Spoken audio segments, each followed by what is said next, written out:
재배학, 원예학 강의 절대 강자 손평리 이장입니다.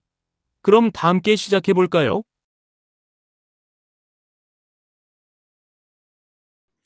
간추린 재배 원예학 4강입니다. 15페이지부터 24페이지까지 강의를 진행토록 하겠습니다. 작물의 유전성에서부터 토양의 물리적, 화학적 특성, 토양의 입단 구조, 필수 원소, 여기까지 강의하도록 하겠습니다. 2장 작물의 유전성입니다. 작물의 유전성은 저희가 이게 그 손해평가사의 어떤 범위보다는 이러한 것 같은 경우는 우리가 흔히 말할 때 종자기사에서는 유전과 상품에 대한 육종 이러한 부분 때문에 상당히 종자기사에서는 중요하게 여겨집니다. 그러나 손해평가사에서는 코리친 처리가 한 번 출제가 됐는데 이것도 정답 지문이 아니었습니다. 경종적 방제 방법 중에 지문 중에 답이 아닌 것 중에 하나였거든요. 하단에서 제가 보여드리겠습니다.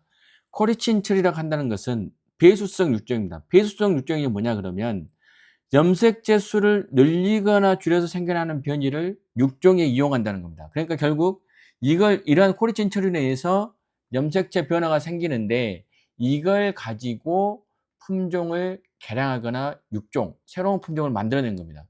그래서 배수체를 작성하는 그런 방법 중에 하나인데 배수체에는 염색체를 늘리거나 줄이는 건데 주로 이제 늘리는 걸로 보시면 우리가 2배체가 있고 3배체, 4배체, 5배체 등등이 있는데 왜 2배체는 EN입니다. EN. 주로 인간이나 어떠한 그 육종을 하지 않는 야생 식물이 2배체입니다.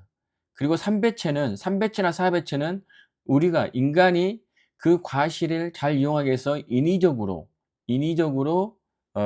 개량을 한 거거든요. 그래서 3배체인 3회는 주로 씨가 없는 거. 그래서 뭐 씨 없는 수박, 뭐 바나나 이러한 거고 그 바나나도 원래는 씨가 그 야생 식물에서 상당히 씨가 많아서 먹기가 힘든데 그 씨를 없앰으로 인해서 과육이 훨씬 많아지도록 만든 거고 4배체인 사해는 뭐냐 그러면 거봉, 포도, 감자처럼 그 크기가 커지게 만든 겁니다. 거봉 같은 경우는 일반 포도가 상당히 크죠.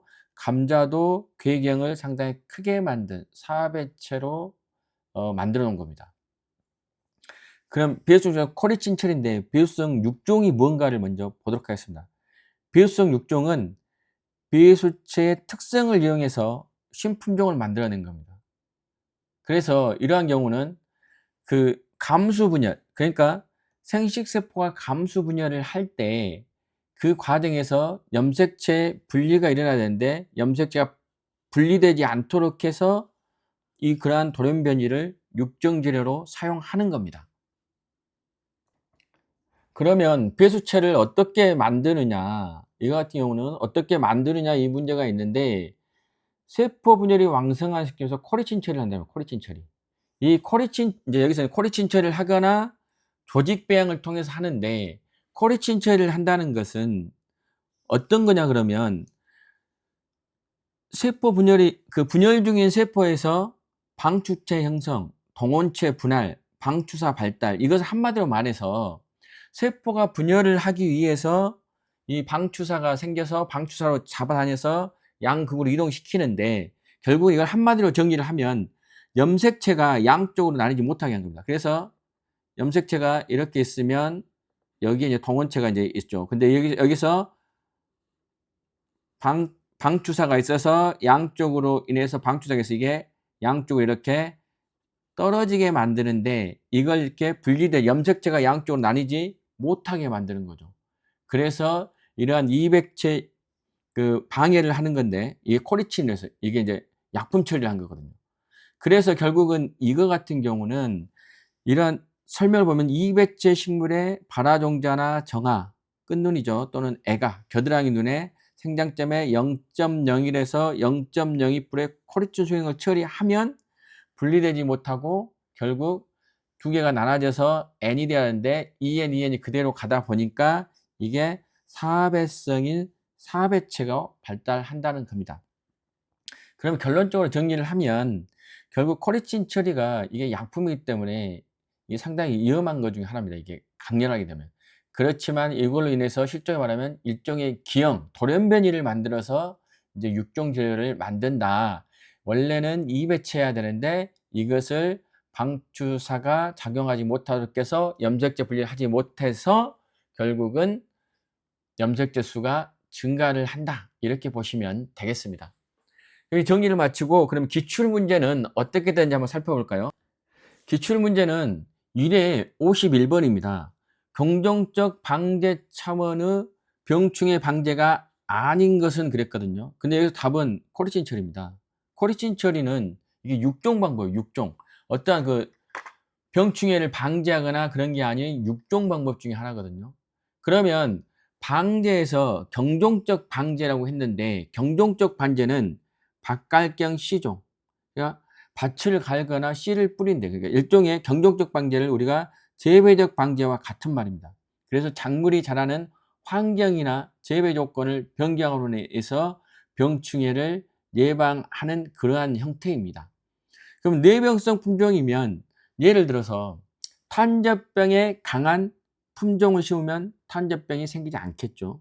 그 다음에 무병주묘, 무병주묘 같은 경우는 이게 조직배양, 그래서 조직배양을 해서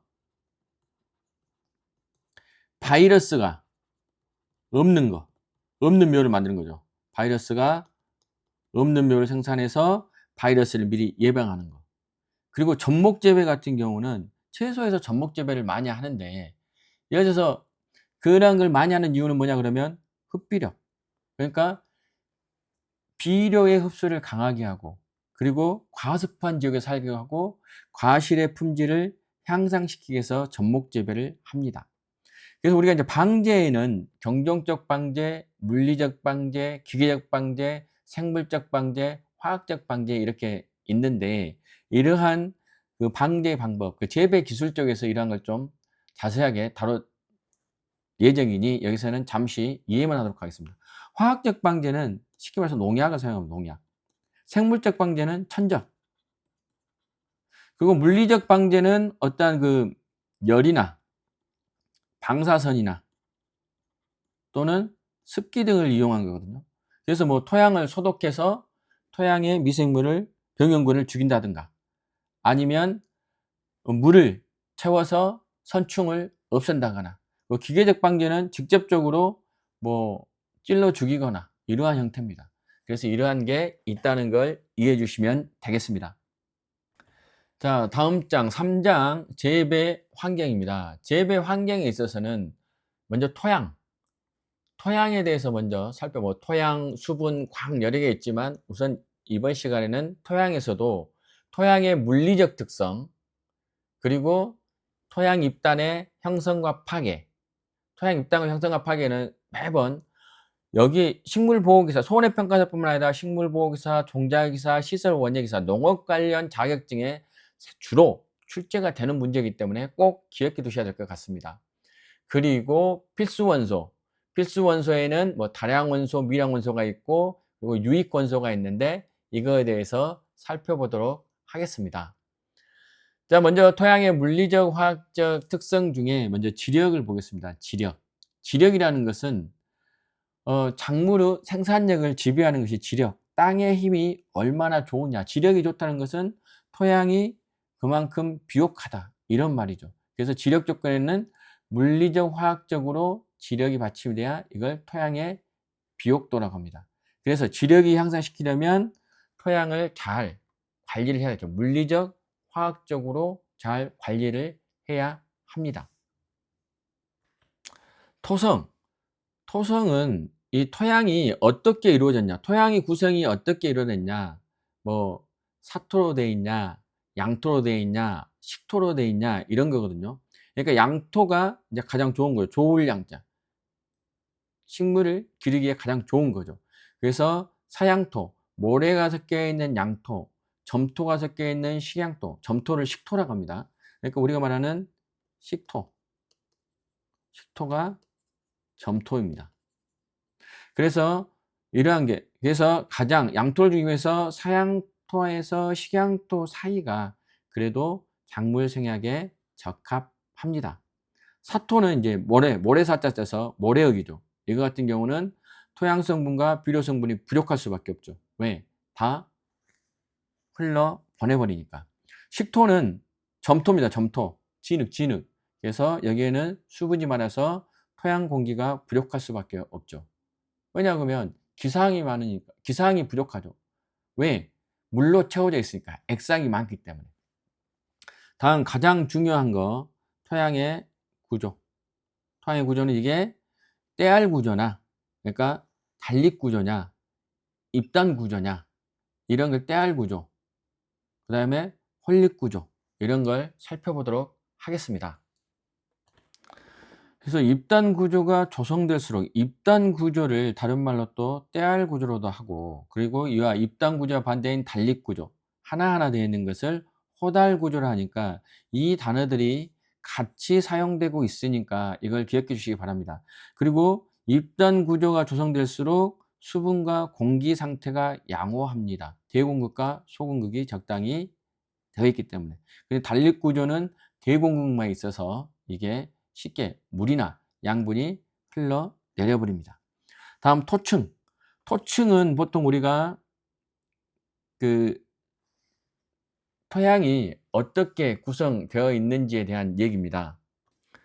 토층은 뭐 작토, 이제 주로 경작하는 작토가 있고 그리고 그 작토 밑에 서상 그리고 가장 깊이 심토가 있습니다. 그래서 작토, 서상, 심토 곧 나올 텐데 작토가 깊고 양분의 함량이 많아야 되고 심토까지 투성과 투기가 양호해야 됩니다. 그래서 심토를 얼마나 잘 관리를 하냐에 따라서 그 비옥도가 달라집니다. 그래서 여기에는 객토를 하거나 심경을 해서 토양을 개량하는 거죠. 또는 토양 개량제를 사용해서 뭐 크릴륨이나 알크리 소일을 해서 그 작토 그리고 심토 이런 쪽을 잘 관리를 하는 겁니다. 자, 토양 반응은 주로 우리가 pH라고 합니다. 그래서 산성이냐 알칼리성이냐 pH가 낮으면 산성, pH가 높으면 알칼리성.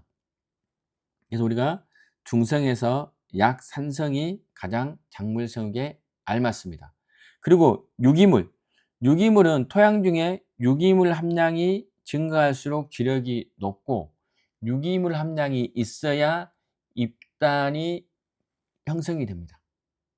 그리고 이제 무기성분은 우리가 말하는 원소, 필수 원소, 뭐 다량 원소, 미량 원소, 그리고 유익 원소 이러한 게입니다. 그래서 무기성분이 균형 있게 함유돼야 되고 질소의 3요소인 질소, 인산, 칼륨을 또 때로는 칼리라고 하죠. 칼리 또는 질소, 칼륨 이게 일부 성분이 과다하거나 결핍하면 결국 이것은 작물 생육에 저하를 하는 거죠.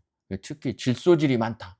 그러면 이게 도장, 웃자람이 많거나 병증에 취약하다는 거죠. 그리고 질소가 너무 많으면 이게 생식 생장이 잘 되지 않기 때문에 적당한 양이 항상 토양에 산재되어 있어야 합니다. 자, 토양 수분이 과다하면 한해입니다.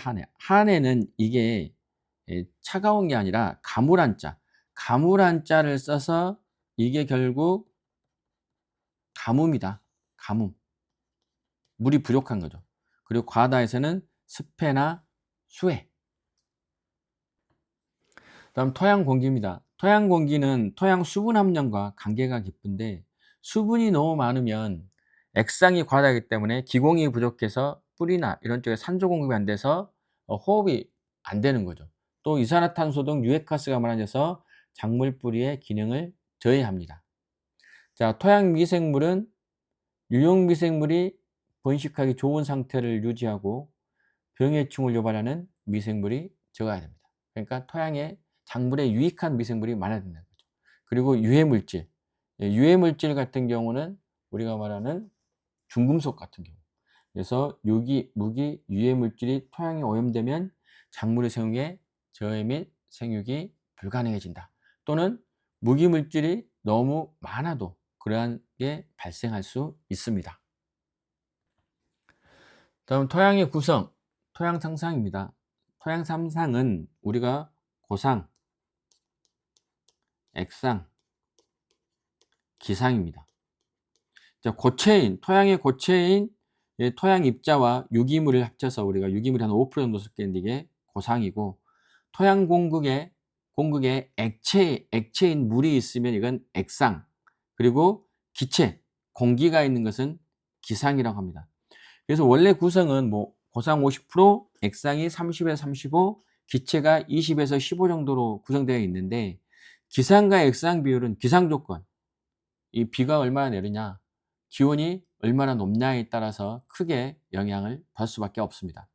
자, 기출문제에는 작물의 생육에 알맞은 토양 상상의 분포는 그 이상적인 토양 상상이죠. 고상 50%. 여기에는 유기물이 5%가 섞여 있고, 그 다음에 무기물이 얼마다?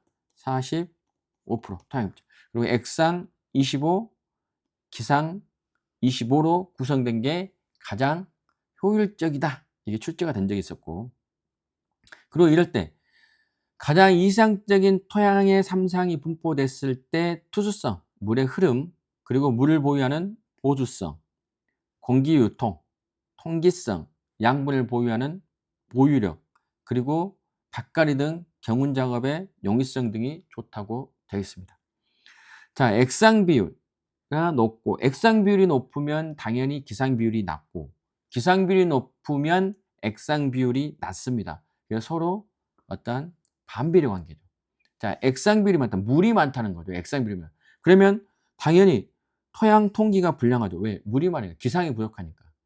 그래서 뿌리 활력이 저하된다는 것은 뿌리가 호흡이 용이하지 않기 때문에 그렇습니다. 그래서 작물 생육에 불리하다. 기상 비율이 너무 높다. 그러면 수분이 부족하는 거죠. 그러면 위조가 시들물 유조라고 합니다. 그리고 고사, 말라 죽는 거죠. 물이 부족하니까. 다음은 토양의 특성입니다. 토양의 특성엔 물리적 특성과 화학적 특성이 있습니다. 그래서 다음 중 토양의 물리적 특성이 아닌 것은 하고 기출문제 나왔거든요. 물리적 특성이라는 것은 토양을 구성하는 입자들의 크기, 배열, 밀도, 그리고 입자 사이에 존재하는 대공국, 소공국의 상태들을 말합니다. 그래서 이러한 것들이 식물의 생장, 뿌리가 뻗쳐나가고, 물이 이동하고, 공기순환, 미생물 활동의 활동 등을 통해서 토양 기능에 결정적인 영향을 미치는 게 물리적 특성인데, 물리적 특성은 투수성, 보수성, 통기성 등이 물리적 특성입니다. 다음은 토양의 화학적 특성에 대해서 살펴보겠습니다. 토양의 화학적 특성은 토양이 가지고 있는 화학적 성질로 양분이 얼마나 있냐, 양분이 얼마나 있냐, 그리고 독성 물질을 얼마나 중화할 수 있냐, 그리고 미생물 활동에 영향을 미치는데, 이러한 것들은, 그러니까 화학적인 그런 특성을 살펴보는 데는 양이온 치환 용량, 보통 CEC, 그리고 토양 반응 pH, 이게 산성이냐 알칼리성이냐, 그리고 산화 환원 전이 EH, 그리고 역류 농도 EC 등이 있습니다. 그래서 물리적 특성이 투수성, 보수성, 통기성이고, 화학적 특성은 양이온 치환 용량, 그리고 토양 반응, 산화 환원 전이, 염류 농도 등이 있다는 걸 기억해 주시면 되겠습니다. 그럼 여기에서 우리가 양이온 치환 용량이 뭐냐, CEC는 뭐냐, 산화는 뭐냐, 염류 농도는 뭐냐에 대해서 저희가 한번 살펴보도록 하겠습니다.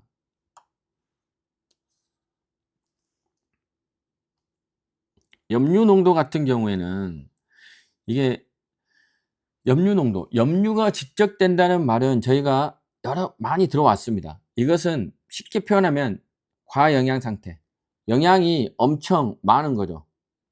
그리고 이게 과영양 상태라는 것은 비료를 뿌렸을 때 비료 찌꺼기 남는 거죠. 그러니까 식물이 다 흡수를 하고 그에 따른 찌꺼기, 예를 들어서 칼슘, 마그네슘, 칼륨은 다 양이온입니다. 양이온. 근데 여기에 질산, 염소 이런 이게 음이온이거든요. 이게 만나서 질산칼슘이 된 거나 그다음에 염화칼슘, 제설제 얼마나 식물에 만 피해를 줍니까? 이러한 염류 생성이 된다는 거죠. 그럼 대처기로는 제염. 그럼 어떻게 해야 되냐? 시슬라우스 관계에는 답이 많은 비료를 뿌리기 때문에 당연히 염류 농도가 높아집니다. 그러므로 이걸 삼투압이 높아져서, 삼투압이 높다는 것은 농도가 높기 때문에 물을 흡수할 수가 없는 거죠. 왜? 수분 포텐셜이 더 높아지기 때문에. 이걸 잘 이해가 안 되시면 기초탄탄 수분 포텐셜 돌아가셔 가지고 다시 공부를 하시기 바랍니다. 저염은 물로 씻겨내는 거죠. 물을 채워서 물로 씻겨내기. 흑비작물 재배, 뭐 옥수수 같은 경우 흑비작물을 재배를 하는 거죠. 다음 양이온 치환 용량입니다. 양이온 치환 용량은 쉽게 말하면 이 흙이 비료를 잡아둘 수 있는 게 얼마나 되냐. 그러니까 흙이 영양소를 얼마나 잡아둘 수 있냐를 물어본 거거든요. 그러면 당연히 양이온 치환 용량이 높을수록 토양은 비옥하다 이렇게 보시면 됩니다. 우리가 말하는 흑입자, 흑입자는 음이온입니다. 음이온. 흑입자는 유기물 표현은 음이온이거든요. 그러면 영양소인 칼슘, 마그네슘, 칼륨, 구리 뭐 이런 같은 경우는 다 양전합니다. 양전하. 그러면 음이온하고 양이온은 결합이 되잖아요. 그러니까 양이온 치환 용량이 많다는 것은 흙이 음이온이 많아서 비료 성분을 정기적으로 끌어당겨서 이 용탈되지, 빗물이 인해서 쉽게 내려가지 않도록, 용탈되지 않도록 비료를 잡고 있는 능력이라고 보시면 되겠습니다. 그럼 점토나 부식도 같은 경우는 음이온이기 때문에 CC가 높고, 모래 같은 경우는 부식도는 없지 않습니까? 그래서 CC가 낮습니다. 그래서 CC를 높이는 방법은 유기물을 퇴비하거나 점토를 객토를 하면 되겠습니다.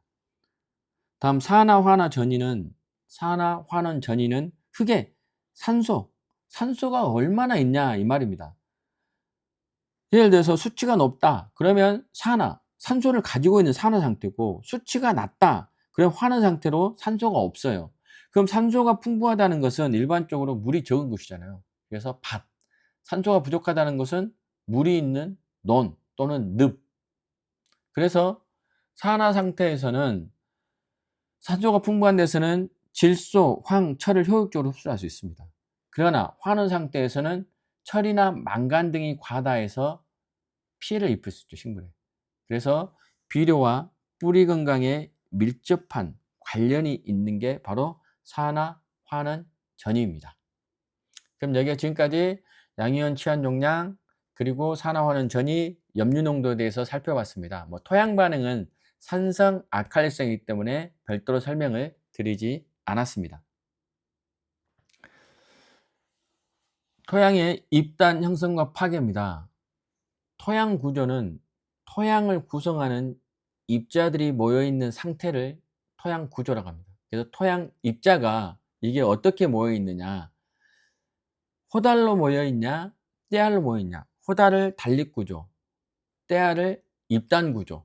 그래서 이게 작물의 생육과 상당히 깊은 관계가 있는데, 보통 여기에는 토양 구조 중에서 가장 중요하게 단립 구조와 입단 구조를 비교하는 게 많이 나옵니다. 여기 보시면 이 동그라미, 동그라미가 알갱이라고 흙 알갱이라고 했을 때 단립 구조가 이렇게 떨어져 있어요. 그리고 여기에 공극 사이가 크죠. 대공극이 많습니다. 그렇지만 떼알 구조, 입단 구조는 이렇게 뭉쳐 있어요. 덩이덩이로. 그래서 단일 입자가 집합하고 이게 2차 입자가 모이고 3차 입자가 모여서 이렇게 입단이 되거든요. 입단. 그러면 여기 사이에 소공극이 있고, 그리고 이 사이에 대공극이 적당히 있다는 거죠. 대소공극이 많다는 거죠. 그렇기 때문에 투수, 양분저장이 알맞아서 장육생육에 적당하다는 겁니다. 그럼 단립구조는 쉽게 말해서 서로 뭉쳐있지 않고 흩어져 있는 거. 대표적으로 사토를 보시면 되겠어요. 사토. 모일 수가 없잖아요. 그래서 대공극이 많고 소공기 적어, 투수는 좋으나 수분 비료분의 보유력이 낮습니다. 그럼 여기는 객토를 해야죠. 점토 등으로. 그리고 입단 구조는 떼알 구조인데 단일 입자가 뭉쳐서 큰 알갱이를 만들고 떼알을 형성하는 거예요. 그러니까 단일 입자가 집합하고 또 2차, 3차가 뭉쳐서 이렇게 집합해서 이렇게 입단을 형성합니다. 그리고 유기물과 석회가 다양한 포충토에서 잘 형성돼요. 유기물이 음전하기 때문에 이 양전하들을 잘 모을 수 있는 거지 않습니까? 그리고 대공극, 소공극이 많고 투기, 투수, 양분 저장에 알맞아 생육에 적당합니다. 그리고 중요한 거 단립 구조와 입단 구조를 비교하는 것을 또 잘 기억해 주셔야 됩니다. 이게 왜냐 그러면 다음 중 입단 구조의 특성으로 맞지 않는 것은 단립 구조의 특성으로 맞지 않는 것은 이렇게 물어볼 수가 있거든요. 단립 구조는 입자 결합이 없어요. 결합이 거의 없어요. 사토, 모래의 흙 생각하면 됩니다. 근데 이것은 유기물, 점토 등에 의해서 결합이 되어 있고 토양 질감, 토성은 주로 사질토, 여기는 입단 구조는 사양토, 양토. 배수성, 배수성이 좋은 것은 단립 구조, 보수성이 좋은 것은 입단 구조죠. 그렇지만 배수성도 여기는 양호하고 여기는 단립 구조는 매우 낮습니다.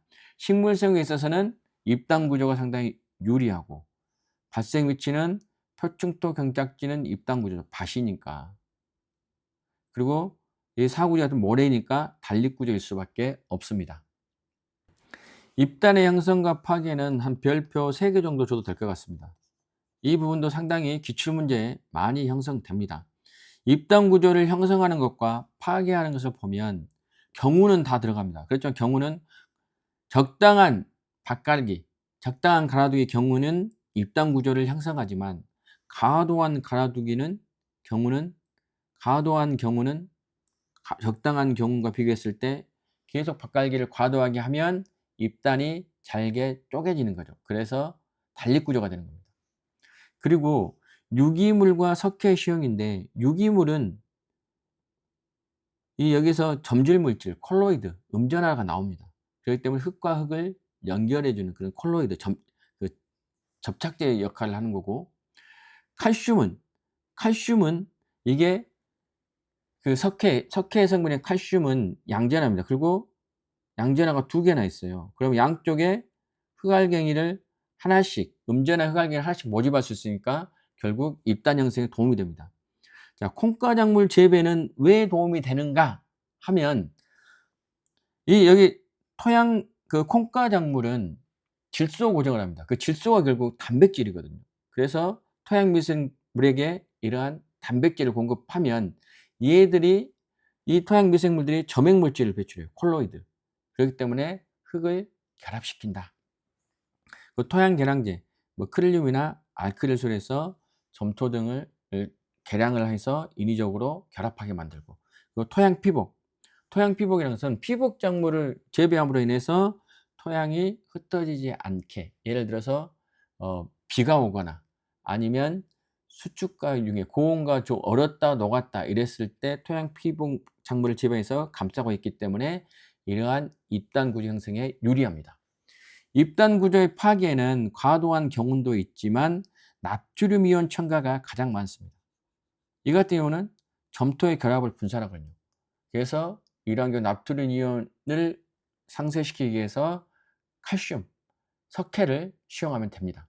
그리고 입단의 팽창과 수축, 얼었다 녹았다 하면은 뭉쳤다 흩어졌다 해서 결국 흩어지는 거고, 비와 바람의 타격작용, 그래서 비가 타격함으로 인해서 입단이 깨지는 경우가 발생한다는 겁니다. 다음은 토층입니다. 토층이 수직으로 분화된 층이, 그러니까 토양이 인위적으로 이렇게 있으면 위에가 작토, 여기가 서상, 그리고 심토입니다. 그래서 작토는 대부분 경토라고 해서 경작하는 것이죠. 그래서 작물의 뿌리가 주로 이곳에 있습니다. 흙이 검으며 입단 형성도 좋고 신경을 실시합니다. 깊이. 그래서 유기물과 미생물이 많아서 식물 양분과 수분 공급원이 됩니다. 서상은 작토 바로 밑층이고 바로 밑층, 그리고 작토보다 부식이 적고, 심토는 부식이 극히 적고 구조가 치밀합니다. 근데 이게 작물의 생육과 밀접한 관계가 있어요. 신경과 유기무시용으로 작토층을 만들어낸다. 그러니까 깊이 가려는 거죠. 그래서 토층에는 이렇게 나뉜다는 걸 기억해 주시면 되겠습니다. 다음 마지막 파트인 필수 원소입니다. 필수 원소는 토양에는 각종 무기 성분이 함양되어 있는데 이게 작물의 영양원이 됩니다. 그래서 필수 원소는 다량 원소와 미량 원소가 있습니다. 다량 원소에는 탄소, 산소, 수소, 질소, 인, 칼륨, 칼슘, 마그네슘, 황. 어떻게 오냐 그러면 이게 다음 중 필수 원소 중 다량 원소는, 미량 원소는, 이게 시험에 나오거든요. 그러면 탄산수, 그리고 비료의 3요소, 질소, 인, 칼륨. 그래서 탄산수, 비료 3요소 끊고, 그리고 카리스마 황, 칼이스마 황, 칼슘, 마그네슘, 황, 이렇게 오면 되겠습니다. 참고적으로 비료의 3요소는 질소, 인, 칼륨이고 4요소는 칼슘까지 포함이 됩니다. 자, 미량 원소는 책에 따라서는 니켈이 포함되어 있지만, 원래 최종적으로 포함되어 있지만 과거의 책들은 보통 7개 정도. 그래서 철 다 외우면 철, 망간, 구리, 니켈, 염소, 붕소, 몰리브덴, 아연. 그러면 어떻게 암기하냐? 철망구, 니가 염소 불로 모라, 이렇게 암기하시면 되겠습니다. 그 유익 원소에는 규소, 나트륨, 코발트, 셀레늄, 이렇게 있습니다. 자, 이 중에서 시험 문제 출제된 것 중에 하나가 체내 이동성이 높은 원소는 질소, 인, 칼륨, 마그네슘입니다. 그래서 마그네슘은 왜 이게 이동성이 높냐 그러면 엽록소의 형성이 마그네슘이 있고 여기에 질소들이 이렇게 4개가 잡고 있습니다. 그래서 마그네슘이 부족하면 여기 황화현상, 잎이 당연히 녹색이었던 게 황색으로 변하죠. 그리고 질소, 인, 칼륨, 마그네슘은 빠르게 이동합니다. 그렇기 때문에 유엽에서, 어린 잎에서 노엽, 큰 잎으로, 성엽으로 빨리 이동을 합니다. 그래서 결핍 시에서는 늙은 조직에서 주로 발생을 합니다. 그래서 이렇게 우리가 보통 어떻게 얘기가 되냐 그러면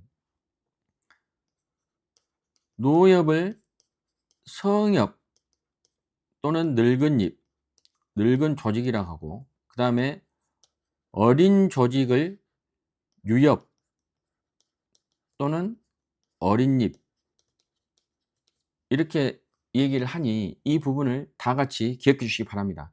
그리고 체내 이동성이 낮아요. 체내 이동성이 낮은 것은 어디서부터 발생한다? 어린잎. 어린잎에서 나옵니다. 그럼 어떻게 오냐? 과거에 부산에 차 공장이 있다가 없어졌잖아요. 그래서 부산, 카, 망처, 붕소, 황. 그래서 부산할 때 BS, 붕소, 황, 카, 칼슘, 망처, 망간, 철, 이렇게 외우시면 됩니다. 그래서 이 2개를 비교해서 꼭 암기해 주시기 바랍니다. 다량 원소에서는 지금까지 질소, 칼슘, 마그네슘에서 주로 출제가 되었습니다. 그래서 나머지 부분은 제가 제공해 드리는 강의 교환을 다운로드 받아서 읽어 보시고, 오늘은 질소, 칼슘, 마그네슘에 대해서 주로 설명을 드리겠습니다. 이제 탄소, 산소, 수소는 이거 같은 경우는 광합성에 의해서 한 유기물의 구성 재료가 된다. 식물체의 90에서 98%를 차지한다. 이렇게 보시면 되겠습니다.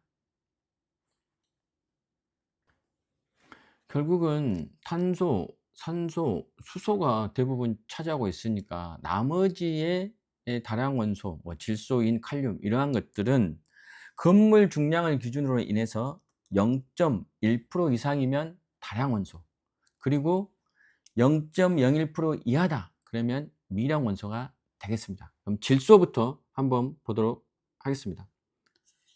질소, 결국 단백질이 되거든요. 단백질. 이 단백질이 가장 중요해요. 그리고 엽록소. 엽록소의 구성성분은 아까 좀 전에 설명했던 것처럼 마그네슘이 있고 그 주위를 질소가 싸고 있습니다. 자, 그러면 질소는 식물의 흡수가 어떻게 되냐면 질산퇴 질소와 암모늄 이온으로 질산퇴 질소와 암모늄퇴 질소로 식물에 흡수가 됩니다. 그래서 흡수가 돼서 체내에서 유기물로 동화된 거죠. 단백질 아미노산이 되는 거죠. 이 태라는 게 뭐냐 그러면 헷갈리시죠? 지금까지 태 나왔다, 이온. 지금까지 우리가 과학 시간이나 이러한 때는 이온으로 주로 배웠는데 왜 태냐? 이게 일본식입니다. 질산태, 어떠한 형태죠. 질산 모양의 이다. 그래서 이온을 태라고 하니까 이걸 같은 말이라는 걸 기억해 주시기 바랍니다. 그리고 질소가 결핍되면 작물 생육의 발화가 저하됩니다. 그리고 착가수 감소하고 과실이 적어지거든요. 이제 과다하면, 이제 과다가 주로 나옵니다. 그래서 이 과다시움, 질소 과다시움을 못하게 하는데 도장, 웃자람, 키가 계속 자라는 거죠. 그리고 병충해 저항성이 저하하고, 그 다음에 탄질비 저하, CNU이죠, CNU.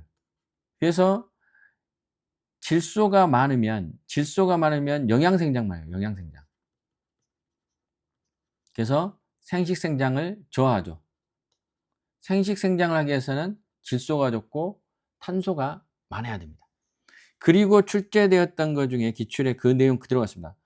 콩과 식물은 균류군에 의하여 공기 중에 질소를 고정하기 때문에, 질소를 고정합니다. 질소를 고정하기 때문에 질소 비료는 일이 적으며 주더라도 양이 적지만 벽과작물은 많은 양이 필요하다. 이게 방통대 재배학 원론, 이게 재배학 원론에 9회에 나왔던 그 내용 그대로 가로넣기입니다. 그래서 어떠한 책에 있는 내용 그대로입니다. 그래서 이 주관식과 달리 2차 시험과 달리 1차 시험은 근거를 철저하게 이 기본서에서 나와 있는 내용을 그대로 쓰는 경우가 상당히 많습니다. 다음은 질산퇴 질소와 그 다음에 암모늄퇴 질소를 비교해 보도록 하겠습니다. 질산퇴 질소는 음전하예요, 음전하. 그리고 암모늄퇴 질소는 양전합니다. 그러면 토양에는 뭐가 더 잘 있겠어요? 토양이 흙알갱이가 음전하기 때문에 당연히 양전하가 잘 붙어 있고 질산퇴 질소는 유실이 쉬웁니다. 그렇지만 흡수 속도는 질산퇴 질소가 빨라요. 그래서 대부분의 식물이 질산퇴로 흡수를 합니다. 암모늄퇴는 미생물이 이게 분해해서 질산퇴 질소로 변환해서 흡수하는 거고요. 그리고 질산퇴 질소는 저온에서 흡수가 잘 되지만 암모늄퇴는 잘 되지 않는다. 그리고 이와 같은 경우는 밭작물에서는 질산퇴 질소를 선호하고 벼 같은 논작물에서는 암모늄퇴 질소를 주로 한다. 그래서 혹시나 해서 이걸 두 개를 비교해 놓았습니다. 그리고 이것은 무기퇴 질소라는 거 꼭 기억해 주시기 바랍니다. 다음 이는 인산이온이 이렇게 있다. 이 정도만 알아두시면 되겠습니다. 칼륨에서는 기공의 개폐작 기작이 주로 칼륨의 유동에 영향을 받는다. 칼륨이온에 주로 영향을 받습니다. 이게 공변세포를 어떻게 하느냐, 공변세포를 팽창시키냐, 공변세포를 수축시키느냐, 이걸 인해서 우리가 기공이 개폐가 됩니다. 이게 바로 누가 한다? 칼륨이 한다. 이 정도만 알아두시면 되겠습니다. 다음 중요한 것은 칼슘, 마그네슘. 칼슘이 뼈하고 관계되죠, 뼈. 그러면 식물에서 뼈는 뭐다? 세포벽입니다, 세포벽. 그래서 칼슘이 부족하면 세포벽이 파괴되고 조직이 괴사가 됩니다. 이 부분을 확인하시면 되겠습니다. 그리고 이 칼슘이 부족한 로 인해서 병에는 배추의 입금 마른병, 토마토의 배꼽 썩은병, 그리고 혹시 모르니까 사과의 고두병까지 알아두시면 되겠습니다. 그래서 배추의 입금 마른병, 토마토의 배꼽 썩은병은 어떠한 병충해에 의한 전염성이 있는 게 아니라 이것은 비생물적 병해, 즉 양분 부족에 의해서 발생한다. 이렇게 알아두시면 되겠습니다. 그리고 칼슘이 과하다 하면 칼슘이 어떤 때 흡수가 안 되냐 그러면 칼슘이 과하다 하면 철이 흡수가 안 되고 칼슘 이 다른 철, 망간, 마그네슘, 망간, 붕소, 아연, 철마망, 붕어 이게 많으면 그러니까 칼슘이 과하다 하면 이러한 것들이 흡수가 안 됩니다. 근데 철이 또 과하다 하면 칼슘이 흡수가 안 되겠죠. 자 다음 마그네슘 보겠습니다. 마그네슘의 가장 중요한 것은 뭐다? 엽록소의 구성 성분이다. 계속 얘기하지 않습니까? 마그네슘이 있고 엽록소가 여기에 질소, 여기에 질소, 여기에 질소, 질소. 이게 엽록소가 이렇게 구성되어 있습니다. 그래서 이 엽록소의 구성 성분으로 여기에 마그네슘이 부족하면 당연히 잎이 황화가 되겠죠. 그리고 어디에 많다? 잎에 다량 함유되어 있고 그리고 당연히 엽록소가 광합성하니까 광합성 여기에 관여하는 효소의 활성을 높인다. 이렇게 보시면 되겠습니다.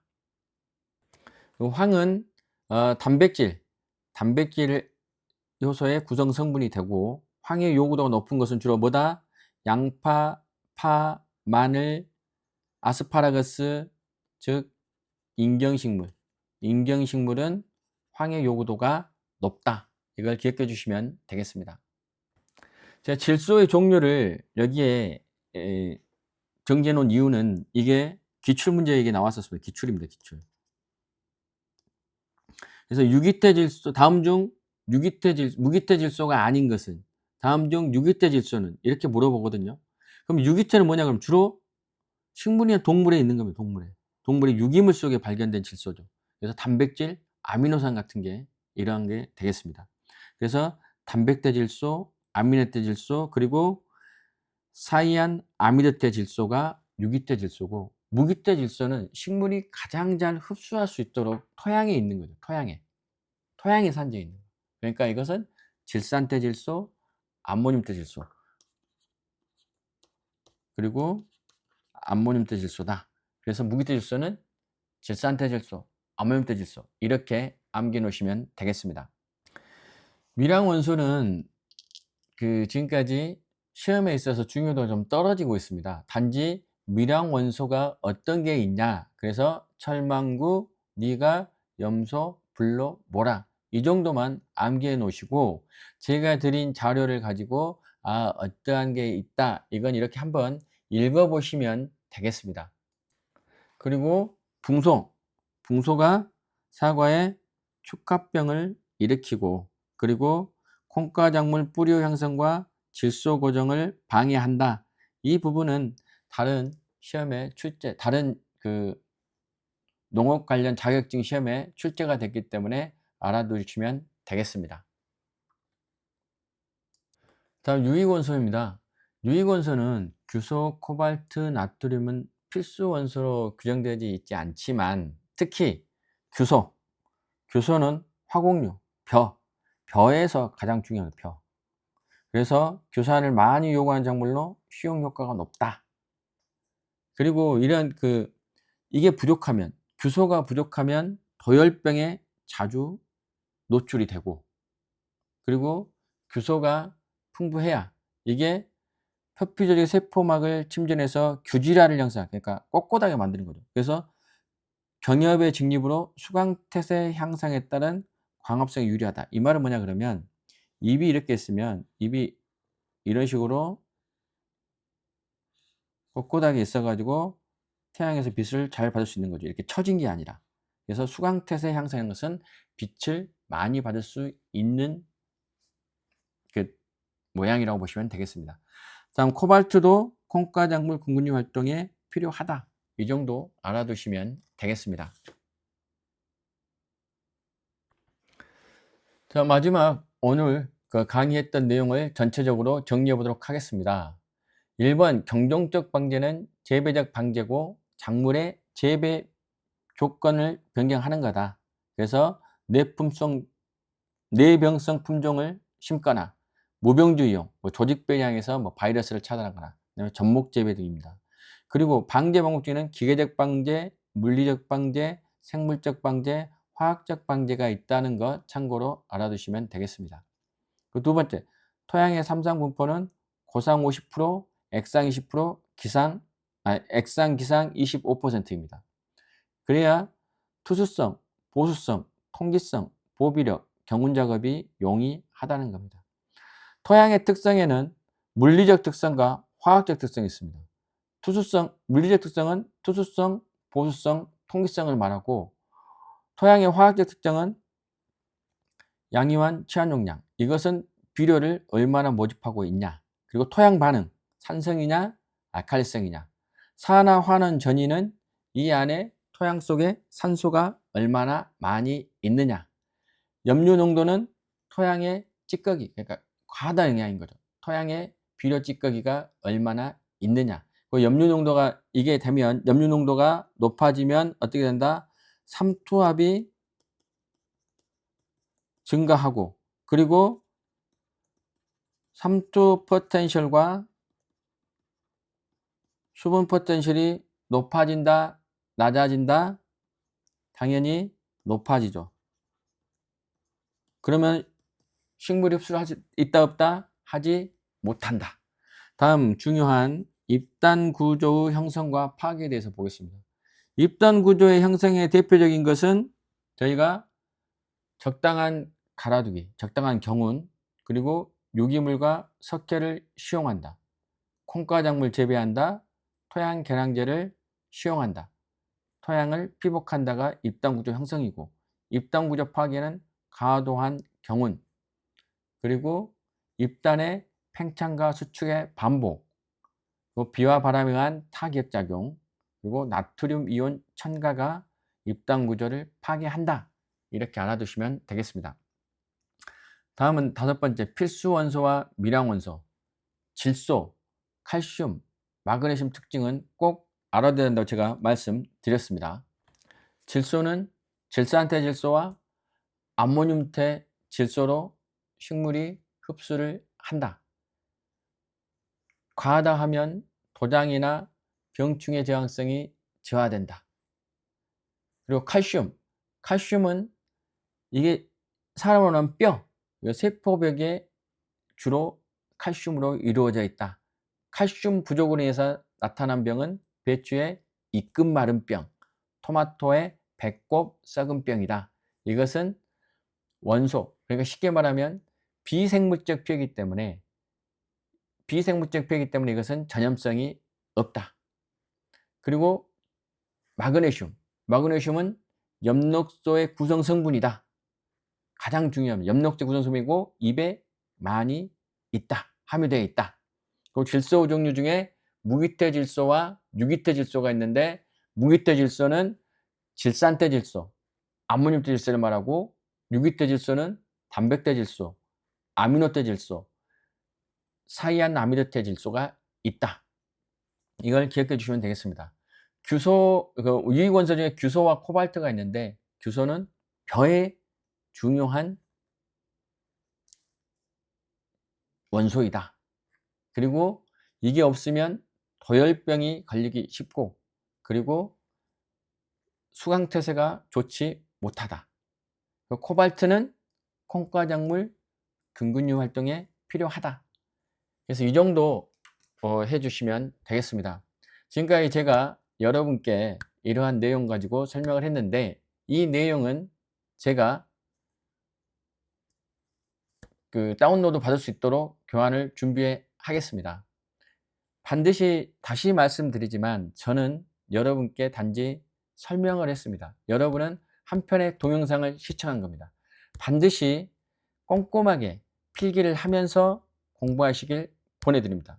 합격의 그날까지 여러분의 열정을 응원합니다. 손평리 이장이었습니다. 고맙습니다.